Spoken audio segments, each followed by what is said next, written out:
Amado Padre Celestial, Dios Todopoderoso, Señor, te recibimos esta noche con gozo, con júbilo, Señor, alegres, Señor, contentos. Definitivamente, Señor, tú eres el Rey de Reyes, Señor. Gracias, gracias por la vida de mis hermanos, por los que en este momento se están conectando, Señor, por los que en un futuro se conectarán, Papito Dios. Gracias por traernos con tus lazos de amor, Señor. Gracias por tu misericordia. Gracias, Señor, por tu salvación, Señor mío. Gracias por tu obra redentora. Señor, reconocemos, Padre Celestial, primero que todo, que somos pecadores, que no merecemos nada, absolutamente nada, Señor. Pero tú eres tan fiel, tan misericordioso, Papito Dios, que en tu amor eterno, Señor, nos das lo que no merecemos. Ahí está, Señor, el punto de la misericordia, Señor. Ahí se ve tu grandeza, Padre Celestial.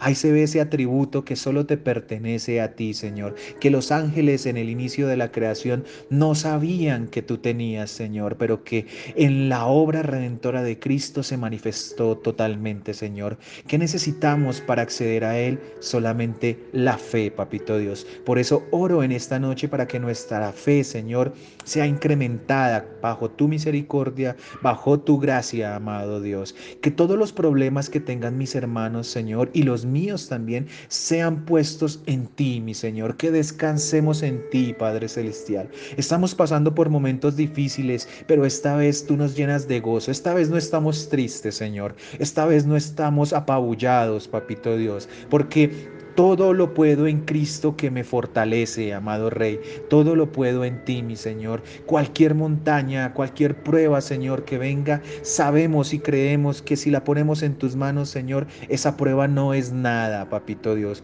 Por más dolorosa que pueda parecer, Señor, no es nada con la recompensa que tenemos en el cielo, Señor. Estar una eternidad contigo, Señor. No hay nada más que pedirte, amado Rey.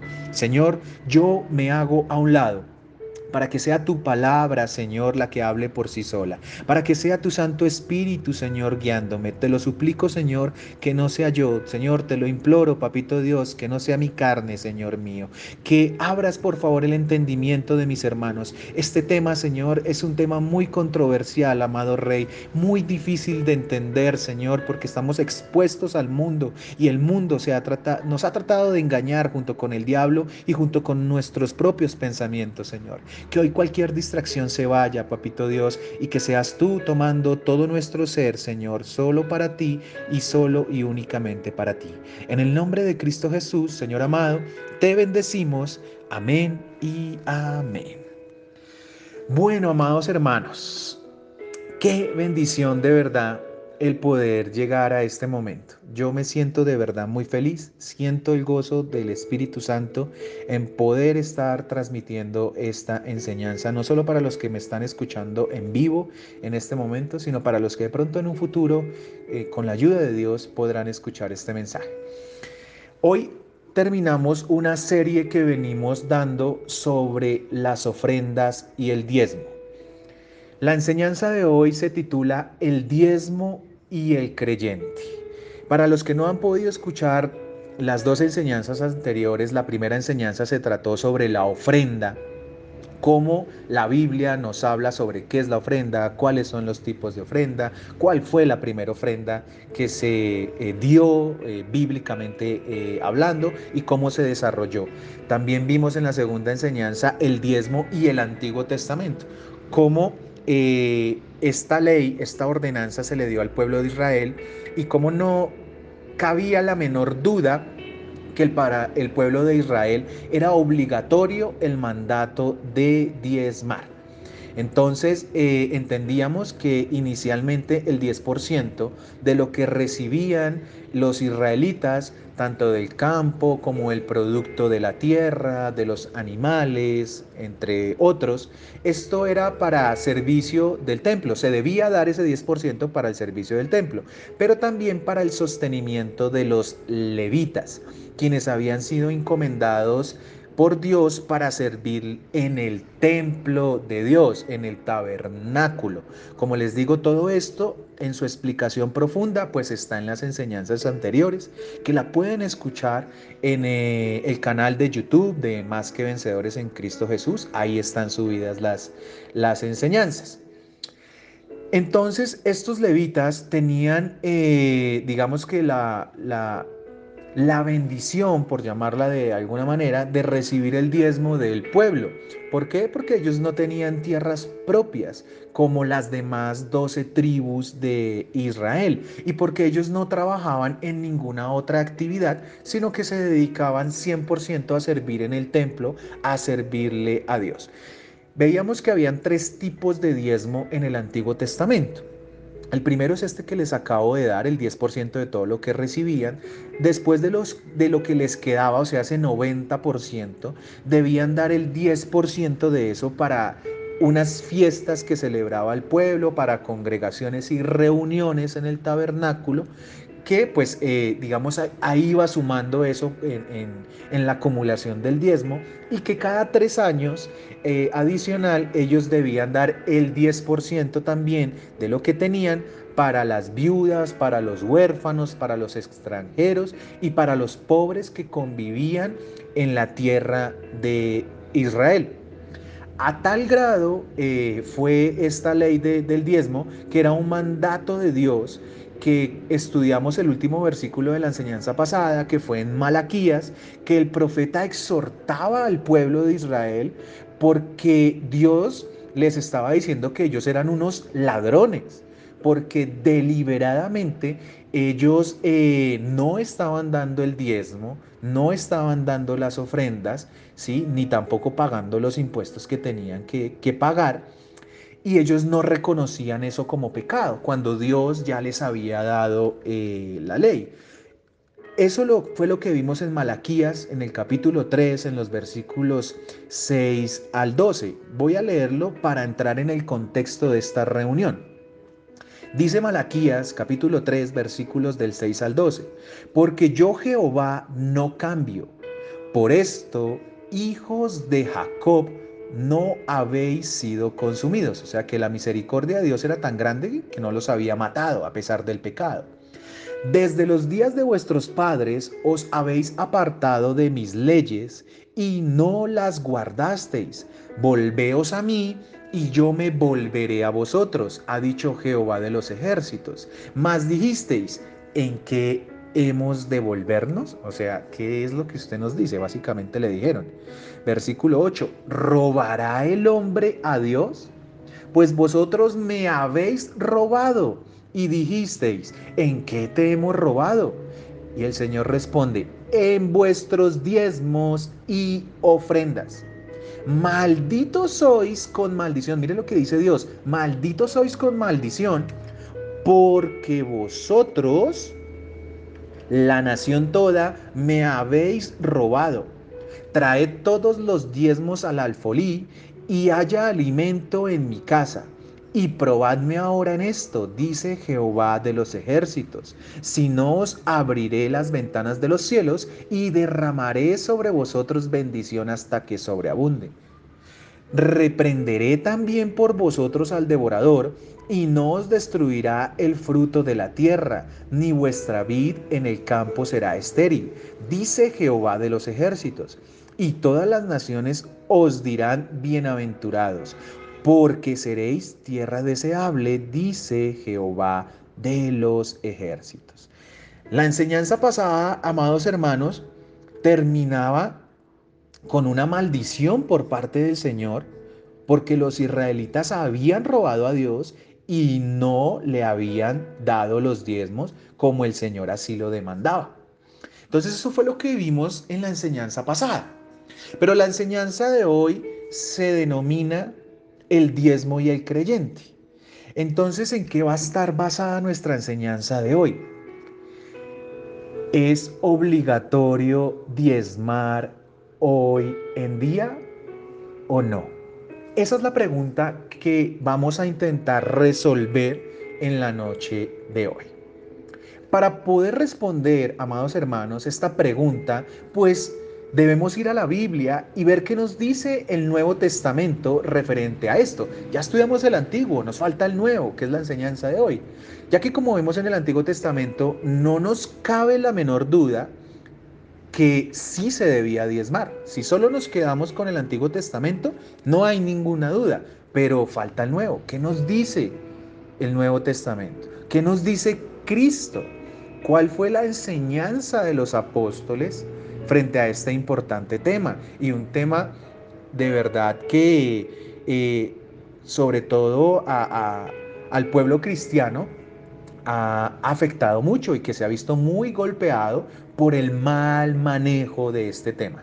Y no solamente hablo de un tema doctrinal, o sea, de conocimiento, sino también práctico, de cómo se usa mal lo que la gente diezma o ofrenda. Pero ya vamos a empezar a escudriñar esto, a avanzar y por qué estoy diciendo esto. Hay que entender también que el diezmo, en su definición, para los que no estuvieron en las enseñanzas anteriores, lo entendíamos como un tipo de ofrenda. Veíamos que la ofrenda, por eso vimos primero el tema de la ofrenda, que la ofrenda en su principal característica es que no se hace para exaltar a la persona que lo da, que la hace, sino para contribuir a la obra de Dios, dándole a Él, o sea, a Dios, la gloria y honra por todo lo suministrado en nuestras vidas. Por tanto, veíamos que es una manera de darle la adoración. Ahí se basa la ofrenda, en que lo que se da es para adorar a Dios. Pero esto no debía ser obligatorio, porque si no ya dejaría de ser una ofrenda. Cuando uno obliga a la persona a diezmar o a ofrendar, su contexto se tergiversa totalmente. Esto debe ser voluntario, debe nacer del corazón. Entonces así fue como la primera ofrenda descrita en la Biblia se dio. Eso pues lo vimos, ¿cierto? Estudiamos el libro de Génesis, estudiamos cómo Caín y Abel, que fueron los primeros en ofrendar a Dios, cómo el Señor recibió con agrado la ofrenda de Abel, pero no la ofrenda de Caín. Estudiamos cómo el libro de Hebreos, por allá en el capítulo 11, en el versículo 4, nos definía eso que en Génesis se hablaba. Y es que Hebreos 11:4 dice que por la fe Abel ofreció a Dios más excelente sacrificio que Caín. Fíjese que fue a Dios, no fue a una persona. Por lo cual alcanzó ¿qué? Testimonio de que era justo. ¿Quién? Pues Abel, dando Dios testimonio de sus ofrendas y muerto aún habla por ella. Entonces, vuelvo a tocar este tema rápidamente porque es necesario que entendamos este contexto de la ofrenda con el diezmo, porque hay veces como que no queda muy claro. Entonces el Señor, cuando estaba preparando esta enseñanza, pues ponía en mi mente un ejemplo para poder entenderlo. Entonces, es que la palabra de Dios, por ejemplo, nos dice que nosotros debemos amar a Dios, ¿cierto? O sea que si nosotros lo amamos, Él nos amará, podríamos decir a primera instancia. Pero no es así. Dios nos ama así nosotros no lo amemos. Pero ¿qué me dice la palabra de Dios respecto a este tema del amor? Y es que Proverbios, por ejemplo, 8:17 nos dice, yo amo a los que me aman, eso dice el Señor, y me hallan los que temprano me buscan. Eso está hablando del sentir de Dios y de lo que Dios quiere de nosotros, que nosotros siempre lo busquemos a Él, que nosotros lo amemos porque Él nos amó primero. Entonces lo que nos da a entender también es que Él no obliga a nadie a que lo ame, ¿cierto? Pero que lo mejor que podemos hacer es amarlo. No me obliga, pero Él me dice, lo mejor que tú puedes hacer es que me ames, porque yo te amo y porque yo soy Dios. Pero Él no quiere que sea algo obligado como una máquina, sino que sea de corazón, que sea voluntariamente. Pues la palabra dice que Él es galardonador de los que le buscan, ¿cierto?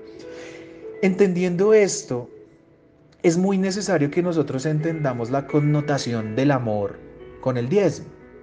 En Mateo capítulo 22, versículos 37 al 39, Jesús dijo, amarás al Señor tu Dios con todo tu corazón, con toda tu alma y con toda tu mente. Este es el primero y grande mandamiento. Y el segundo es semejante: amarás a tu prójimo como a ti mismo.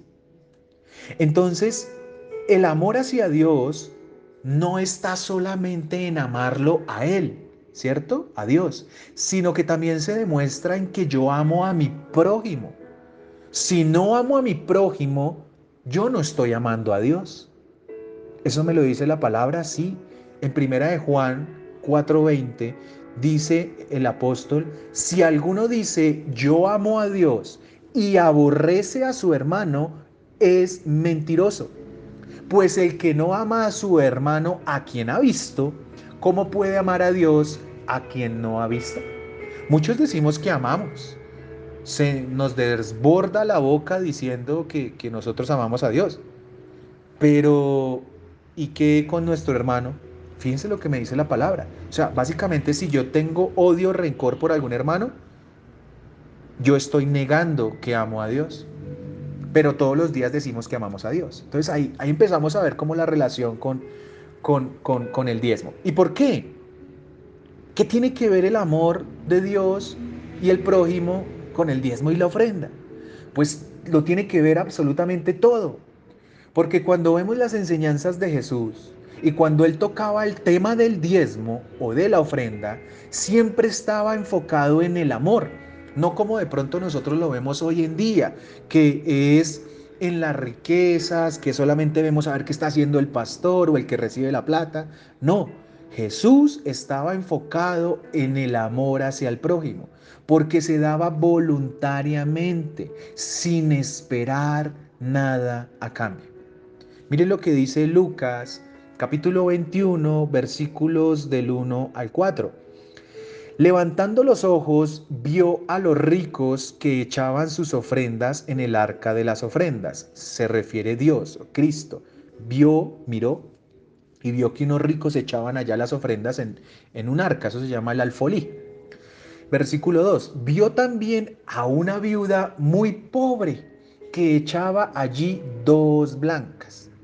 Y dijo: en verdad os digo que esta viuda pobre echó más que todos, porque todos aquellos echaron para las ofrendas de Dios de lo que les sobra, mas esta de su pobreza echó todo el sustento que tenía.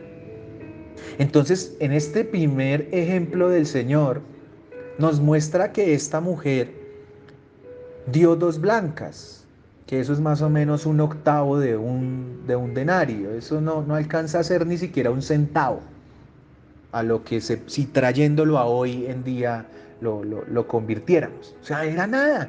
Pero esa mujer solo tenía eso, no tenía más. Era una mujer en extrema pobreza. Es como ver un habitante de calle que va a la iglesia y da una moneda de 100, pero encontramos una persona rica y esa persona rica da un billete de 100.000. Entonces, ¿qué diríamos nosotros? ¿Quién dio más? Pues el Señor Jesucristo nos dice acá, en esta porción de la palabra, que el que echó esos 100 pesos, trayéndolo al ejemplo de hoy para dar a entender la enseñanza, dio más, porque dio todo lo que tenía y lo dio con su corazón, no esperó nada a cambio.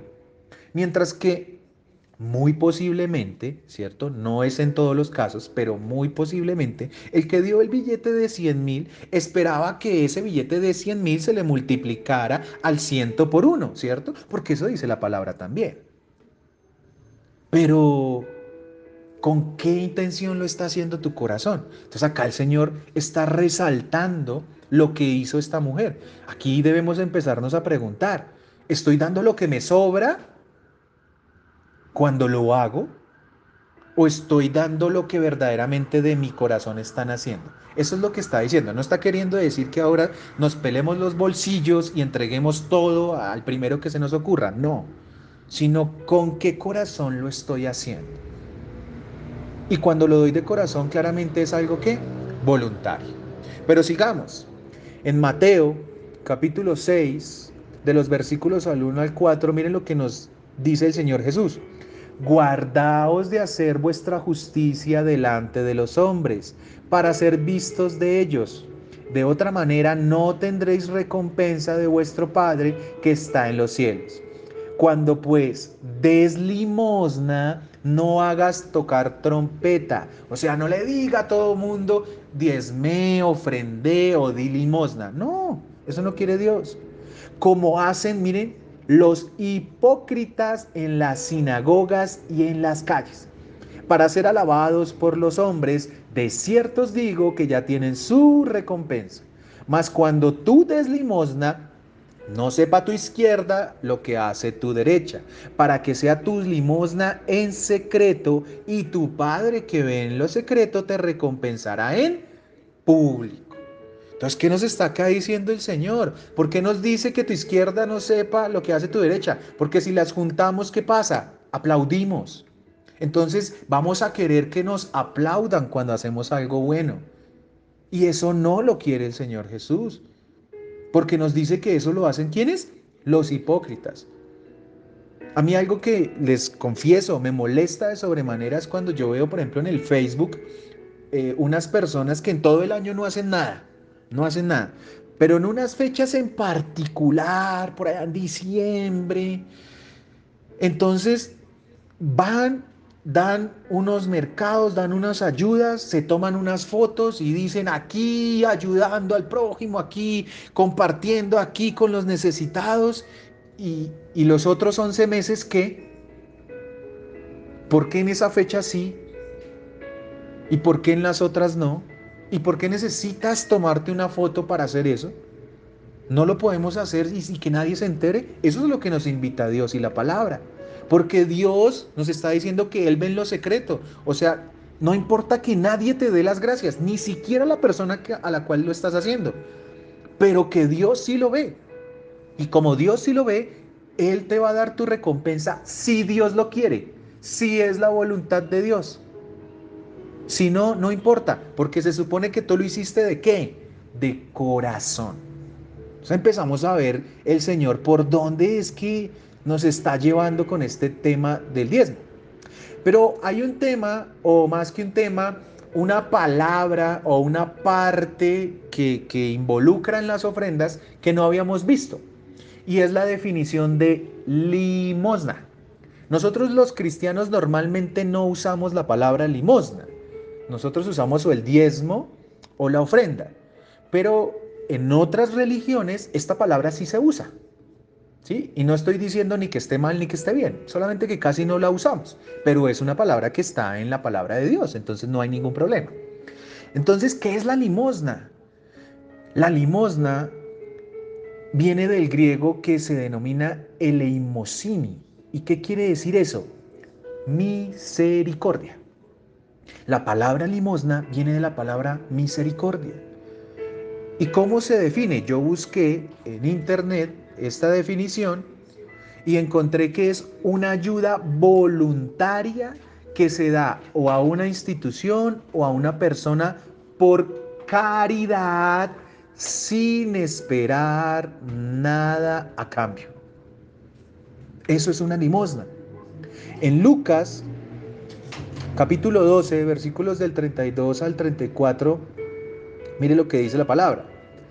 No temáis, manada pequeña, porque a vuestro Padre le ha placido daros el reino. Vended lo que poseéis y dad limosna.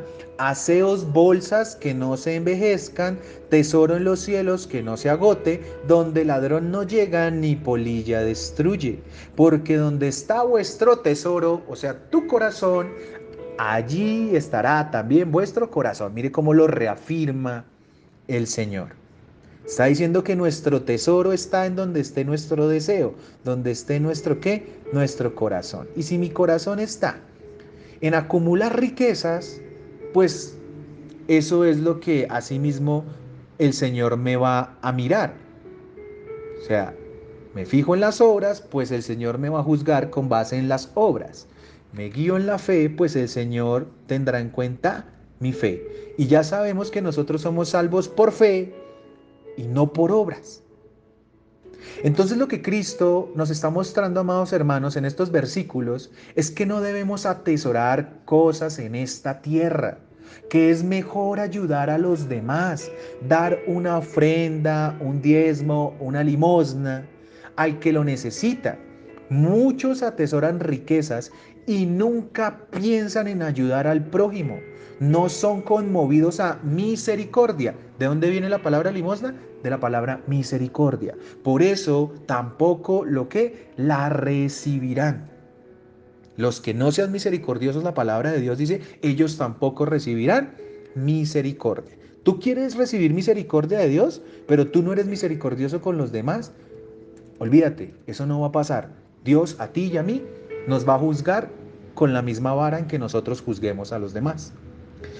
Entonces, teniendo en cuenta esto, el tema que estamos viendo y que el amor está estrictamente ligado al diezmo, porque está hablando de una ofrenda, porque está hablando de algo que nace del corazón, pues viene una segunda pregunta que normalmente nos hacemos. Y es, bueno, ¿en tiempos de Cristo se diezmaba? Tenemos que saber si en los tiempos de Cristo se diezmaba, porque de ahí empezamos nosotros a entender si actualmente debemos o no diezmar. Entonces la respuesta es muy simple, pero vamos a escudriñarla. Y la respuesta a la pregunta de que si en los tiempos de Cristo se diezmaba, la respuesta es sí. El problema era que se hacía con el corazón equivocado. Y por eso era que Cristo contendía con los fariseos. Los fariseos y el Señor Jesucristo, ¿sí?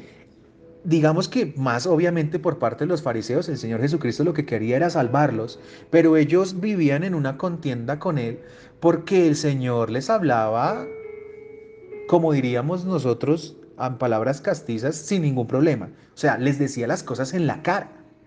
Mateo 23:23 no lo muestra. Este es una parte de los ayes que encontramos en el capítulo 23. Son varios y son muy fuertes, pero solamente voy a nombrar el del versículo 23. Ay de vosotros, escribas y fariseos, hipócritas, porque diezmáis la menta y el eneldo y el comino, y dejáis lo más importante de la ley, la justicia, la misericordia y la fe. Esto era necesario hacer, miren, escuchen esta última frase, esto era necesario hacer sin dejar de hacer aquello. Este versículo es muy importante, amados hermanos, porque nos muestra que cuando diezmamos o ofrendamos o damos la limosna, hay veces lo hacemos de la manera incorrecta como los fariseos.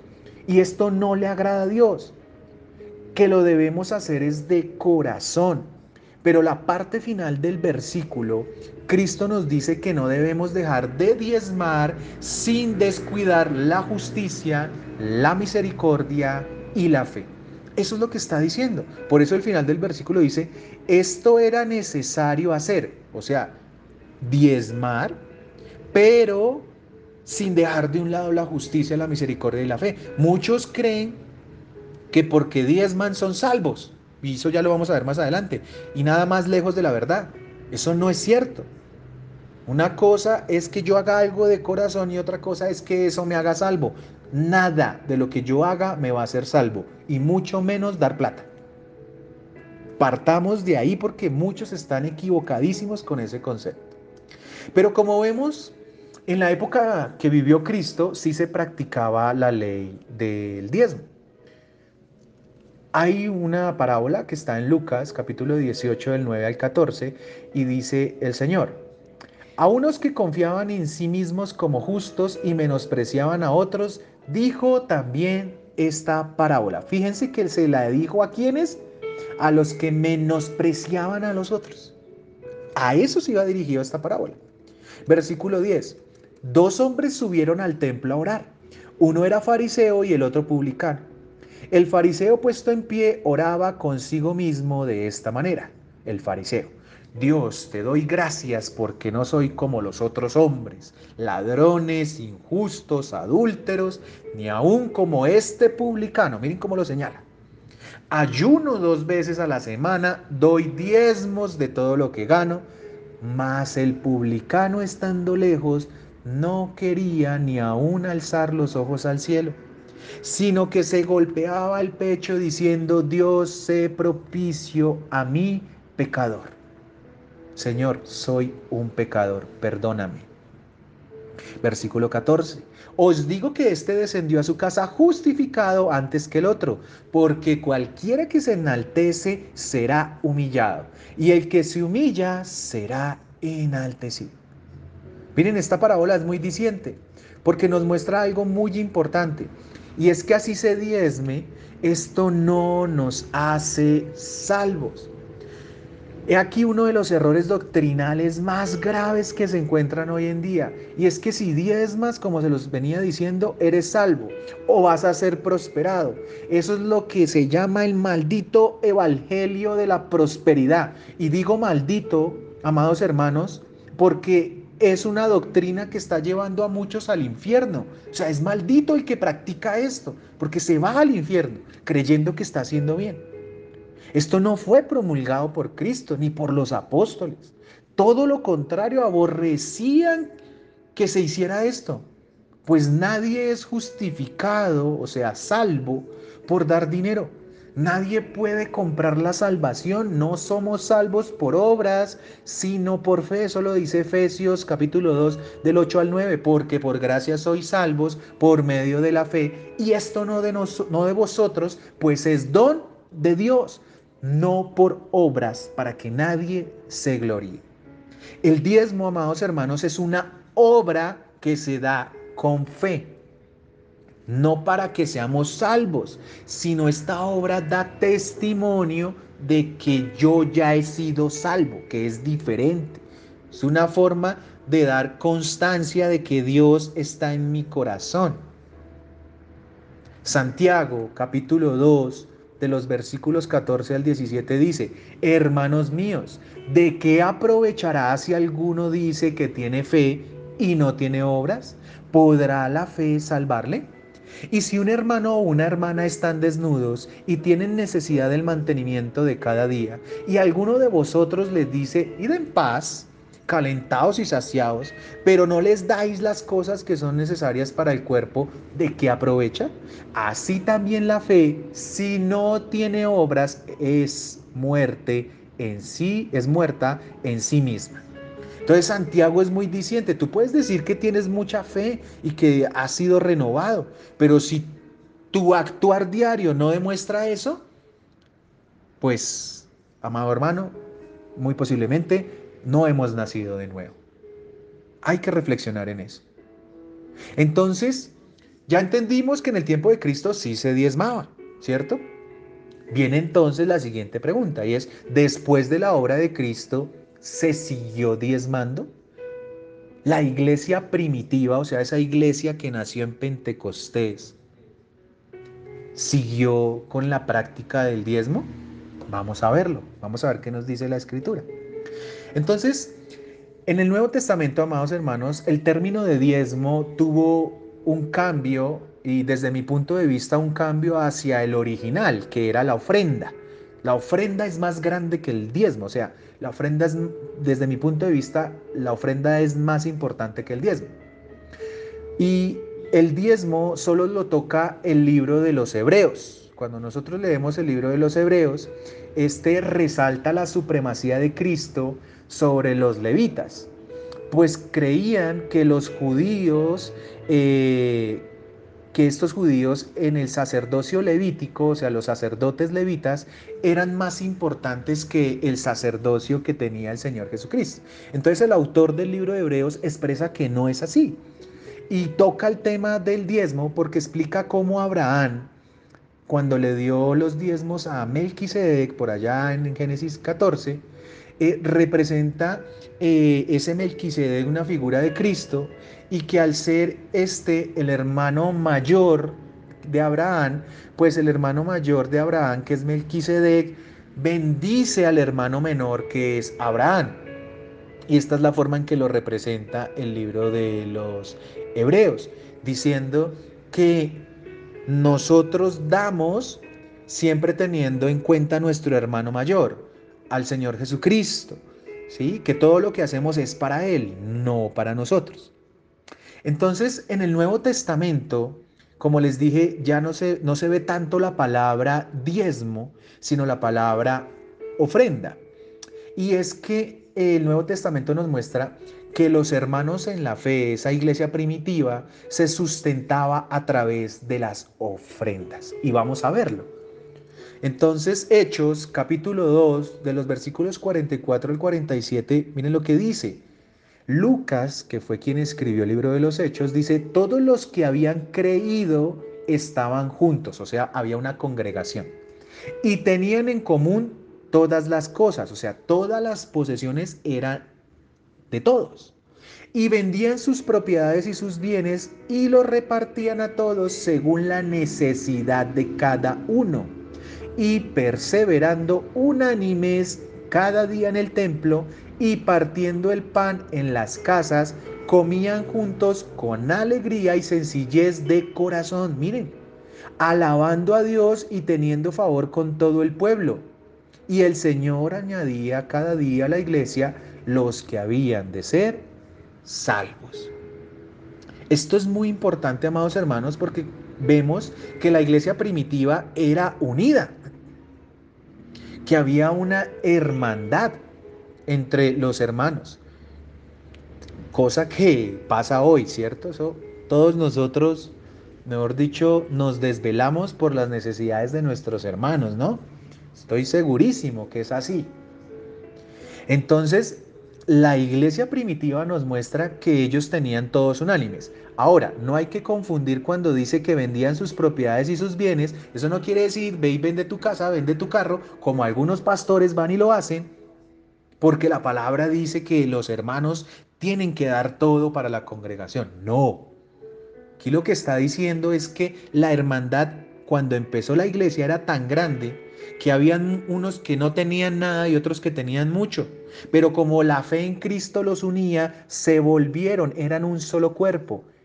Y yo no le puedo decir a mi cuerpo, mano, vaya estése por allá, pie, vaya estése por allá, y usted mira a ver qué hace. No, todos hacemos parte de un mismo cuerpo, por ende, lo que tenga el cuerpo es de todas sus partes. Una parte del cuerpo no es dueño de una cosa y la otra de otra.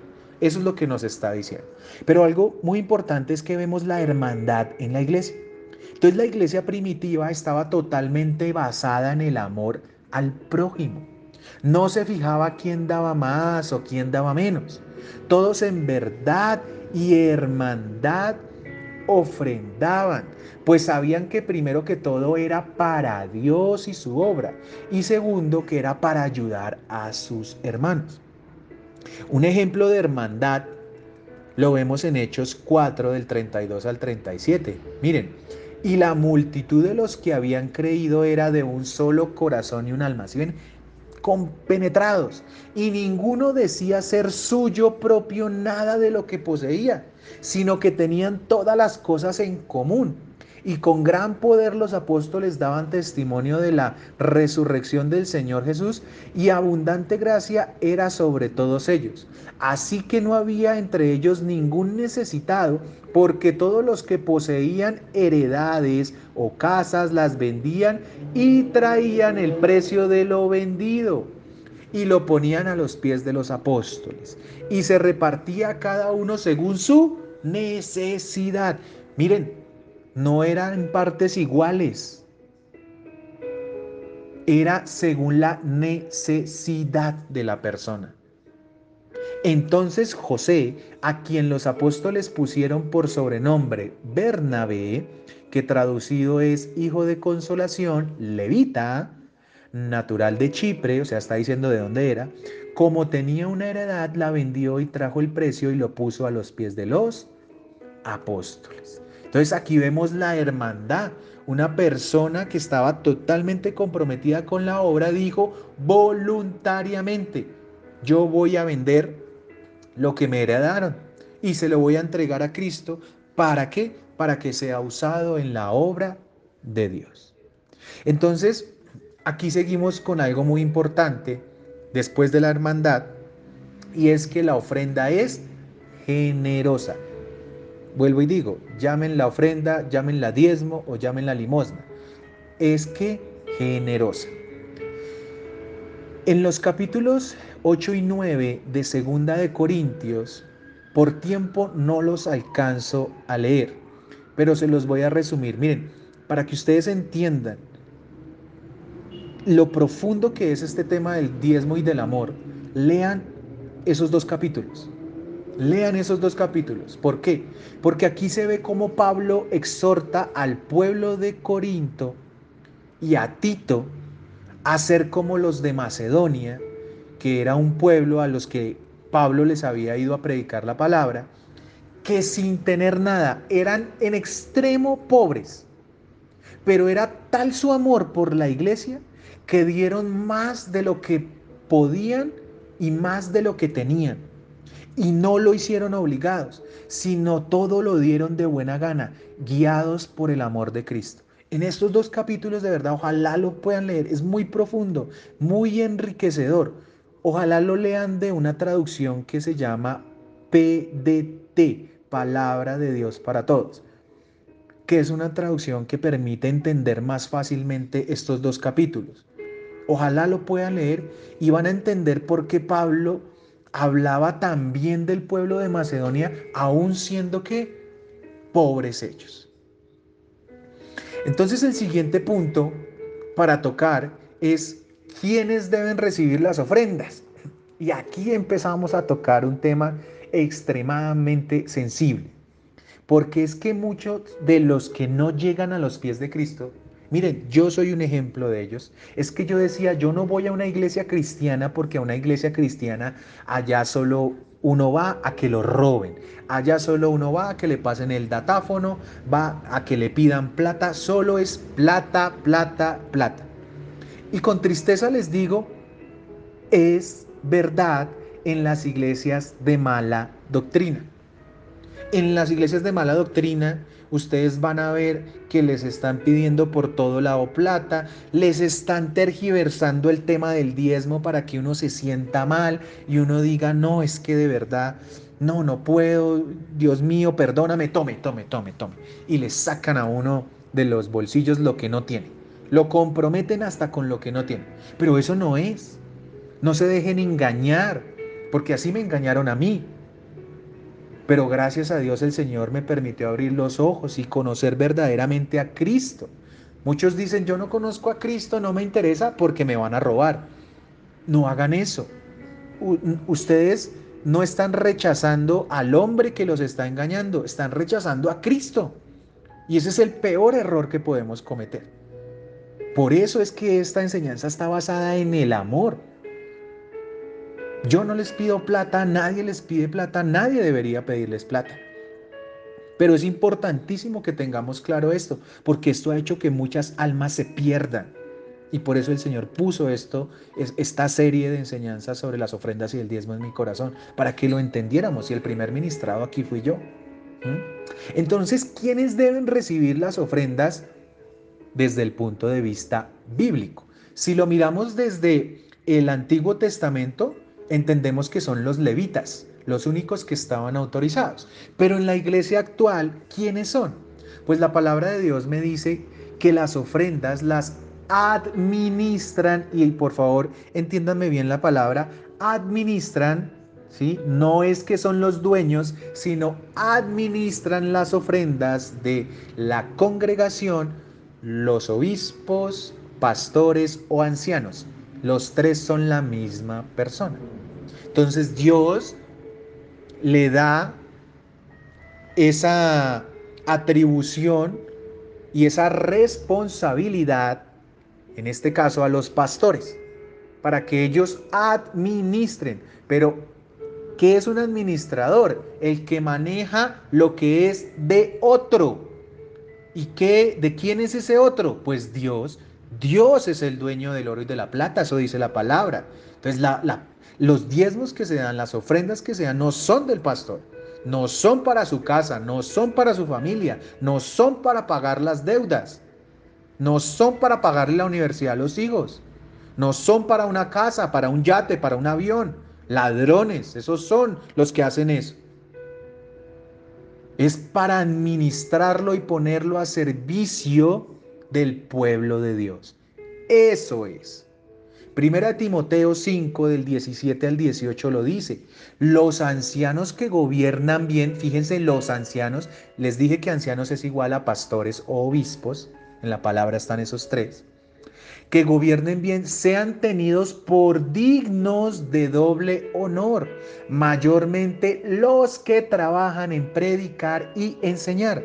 Pues la escritura dice, no pondrás bozal al buey que trilla, y digno es el obrero de su salario. Entonces aquí vemos, amados hermanos, que el administrador de esos recursos es el pastor, pero que el pastor trabaja en la obra de Dios y que así como los levitas tenían derecho a una parte, pues ahora sí el pastor tiene derecho a un salario, porque de algo tiene que vivir, porque él trabaja 100% en la obra de Dios. Es un salario, ¿sí? Una retribución. Mire, digno es el obrero de su salario. Pero no es que coja el 100% de los diezmos. Ahora, ¿cómo se hace para poder definir cuánto es lo que ese pastor debe ganar?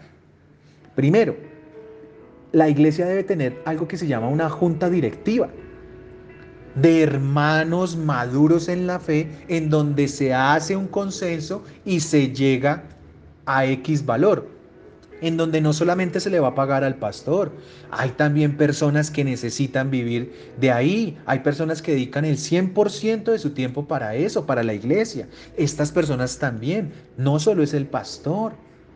Están las personas que ayudan en el aseo, están las personas que cuidan, están las personas que preparan X o Y enseñanza adicional al pastor, están los músicos que se dedican 100% a la iglesia. O sea, hay muchas personas y esas personas merecen un salario. Es un trabajo. Lo que pasa es que es el trabajo completamente para Dios.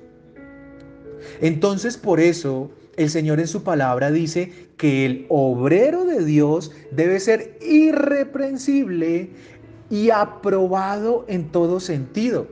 Esa palabra nos la compartía el hermano Alexander en una de sus enseñanzas. Segunda de Timoteo, capítulo 2, versículo 15. Procura con diligencia presentarte a Dios aprobado, como obrero que no tiene de qué avergonzarse, que usa bien la palabra de verdad. Miren, el pastor no puede ser una persona avara, inclinada al dinero, ni a lo lujoso. Debe ser como lo describe el apóstol Pablo allá en Tito, en el capítulo 1 del 5 al 16. Por esta causa te dejé en Creta, le está diciendo Pablo, para que corrigieses lo deficiente y establecieses ancianos en cada ciudad, así como yo te mandé. Solo les voy a leer los primeros tres versículos. Versículo 6. El que fuera irreprensible, marido de una sola mujer, y tenga hijos creyentes que no estén acusados de disolución ni de rebeldía, porque es necesario que el obispo sea irreprensible como administrador de Dios. Miren, administrador de Dios. No soberbio, no iracundo, no dado al vino, no pendenciero, no codicioso de ganancias deshonestas. No codicioso de ganancias deshonestas. Ustedes lo leen completo del versículo 5 al 16 y ahí están todos los requisitos del obispo. De eso también hicimos una enseñanza y también está subida en el canal. Entonces, amados hermanos, en conclusión, como dice mi Padre hermoso, en conclusión, amados hermanos, el Señor puso en mí algo que les voy a leer para terminar esta enseñanza. Y es la conclusión del tema. Esto el Señor me lo dio esta tarde. Ninguna persona está obligada actualmente a dar el diezmo y mucho menos una ofrenda. Todo debe salir del corazón, sin buscar recompensa alguna, sino por el amor de ayudar al prójimo y así exaltar al Creador, a Dios mismo por medio de las bendiciones a los demás. Pero también es claro que por el hecho de no ser una obligación, no quiere decir que no se deba hacer. Pues el Señor Jesucristo afirmó en Mateo 22:21: Dad pues a César lo que es de César y a Dios lo que es de Dios. Dios merece la exaltación de todos, la adoración, la gloria y honra. Él no necesita absolutamente nada, pero sí demanda de nosotros lo anteriormente dicho. Y la obra de Cristo se ha construido con base en el amor. Por tal motivo, da con corazón alegre, no con desconfianza. Cada quien tendrá que darle cuentas a Dios por su mayordomía, por su administración. La ofrenda es una forma de exaltar a Dios y bendecir a nuestros hermanos. Si no ayudamos, ¿cómo subsistirán los que no tienen nada? ¿Cómo se harán las obras necesarias para que la palabra de Dios llegue a muchas personas, a inconversos que no saben que hay un Dios misericordioso y justo que ama a la humanidad? En tu corazón también debe quedar las palabras de Santiago, el medio hermano del Señor Jesús. En Santiago 4:17 él dijo: y al que sabe hacer lo bueno y no lo hace, le es pecado. Que nuestra avaricia no nuble nuestros pensamientos, ni nuestro corazón. Desnudos llegamos a este mundo y así nos iremos. No te aferres a lo material, pero tampoco des al que sabes que no está haciendo nada en la obra de Cristo y que solo quiere tu dinero. Si lo haces, serás igual de culpable que esos hombres a los que tanto criticas, pero que sin darte cuenta es en lo que te has convertido. Seamos como los hermanos de Berea, descritos en Hechos 17, quienes eran más nobles que los de Tesalónica, pues recibían la palabra y la escudriñaban y aprendían de Pablo con diligencia, pero también confirmaban con la escritura si lo que les decían era verdad, para no ser engañados. Cuídate de los lobos rapaces que solo quieren tu dinero, pero también cuídate de no ser tú uno de ellos. Que cada vez que entregues algo para la obra de Cristo, llámalo diezmo, ofrenda o limosna, veas lo que Cristo hizo por ti y por mí en la cruz, que no escatimó entregarlo todo, sin esperar nada a cambio, solo que creas en Él como Hijo de Dios, para que por medio de Él lleguemos a ser salvos, no por obras, para que nadie se gloríe, sino por medio de la fe. Dios te bendiga ampliamente, quien te ama con el amor de Cristo, tu hermano David Ortega.